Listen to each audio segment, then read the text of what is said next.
So I saw Project Hail Mary, directed by Phil Lord, Miller, starring Ryan Gosling.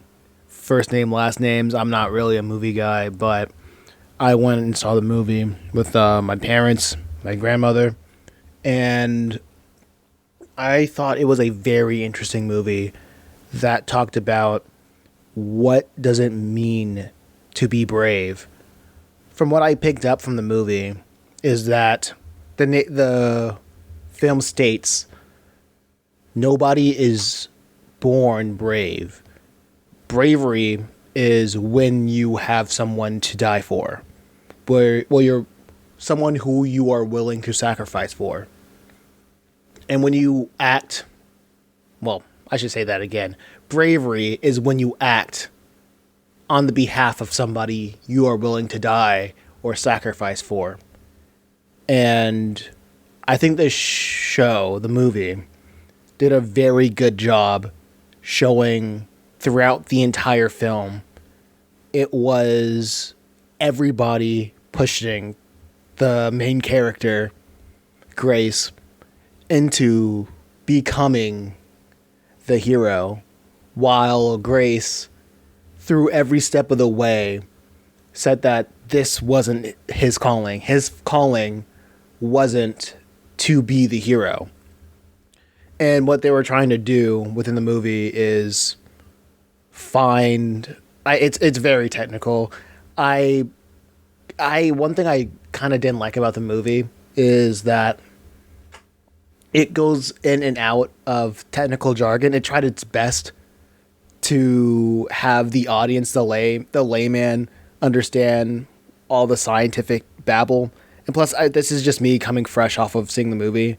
But from what I understood, is something is eating the sun that's going to kill everybody in 30 years. So everybody had to find find the predator of whatever organism is eating away at the sun. But the problem is, in order to find out what's eating the sun, they have to hurl a spacecraft into space, of course, but they only have enough fuel for a one-way trip. And if they find the answer, they are going to have to send probes or send. They're going to have to send spacecrafts back to Earth while they die into space. And the protagonist was against this throughout the entire movie because the protagonist has nobody to live for. Not a girlfriend, no children, not even a dog. So to him, this whole thing, for him, he doesn't want to go on the spacecraft because to him, to do that, it would be noble, but of course he wouldn't want to do it because that would look stupid on his part, right? And I think the movie does a really interesting job tonally, right? Because when I was watching the movie, I had no idea what this movie was about. My parents said, we're going to go watch this movie. We're just going to have a timeout. And that was it. They said a movie. I saw the poster and I was like, okay, let's watch it. And I had no expectations coming in, right?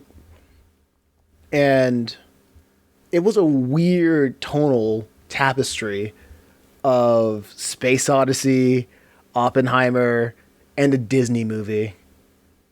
And the Disney element came in when there was this alien that essentially acted as the movie's talking dog, right? That was able to do crazy technical stuff. That alien was the heart of the movie that was very interested, that had its own backstory that mirrored the protagonist.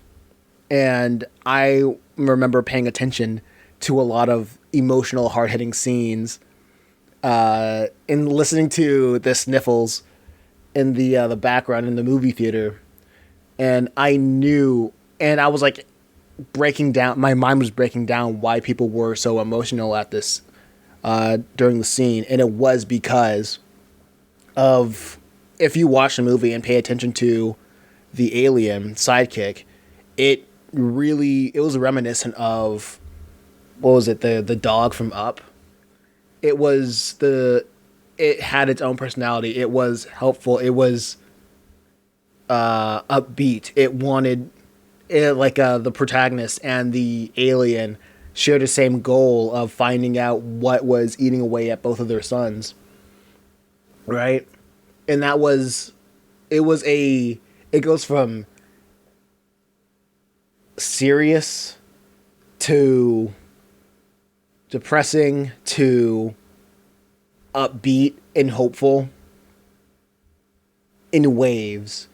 And it was like 2/3 of the movie was depressing, and the third of it was hopeful, right? And it was because of that alien creature. But I wanted to get back into the meaning of bravery that the movie was talking about, and I thought it was very interesting of how the movie exemplified how one goes into being brave, because there was this one scene in the movie where the protagonist almost died, and the alien said in a previous scene that the alien doesn't have a word for bravery in their language. So hearing about what the protagonist was doing, being sent off on a mission to save the Earth, an Earth that he doesn't really have any attachment to, the alien calls him brave, right? And the protagonist says, I'm not brave, I'm stupid, right? But the alien doesn't register that. I feel like the alien didn't register that. So when they found a way to kill the bacteria, the sun-eating bacteria, it was at the near cost of the alien's life, right? And it was kind of I thought that was a very interesting turning point of the protagonist, of not having anything to live for, a character with purpose but with nothing to live for, to this thing is my purpose for living. In a way, I have to fulfill my purpose for this thing, because this thing believed in a version of me that I didn't even believe in myself. Therefore, I need to give back. I think that scene was the most important and the most interesting to me, that stuck out in the entire movie. I guess if you've gotten this far, minor spoilers, but honestly, when it comes to stuff like this, I don't watch a lot of movies, as you probably would see take from my I don't as in my previous video of saying like there's nothing to take from media, but that's mostly like a clickbait thing. I might find another clickbait thing to say with this video, but I thought it was a very interesting and a very emotionally driven movie. I'm not saying words anymore. Anyway, I guess that's all I gotta say. I thought the movie was pretty good. That one scene was the most interesting, and I think up until the alien showed up, I was just questioning, where is this movie going, or what is it trying to say? Because the movie doesn't what I just noticed right now is that the movie doesn't have any antagonist. It doesn't have an antagonist. It was more of a man versus nature type of story, honestly.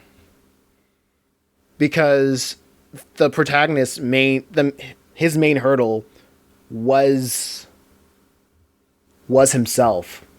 Because very early on in the movie, he was pretty much ready to die. He was just waiting to die.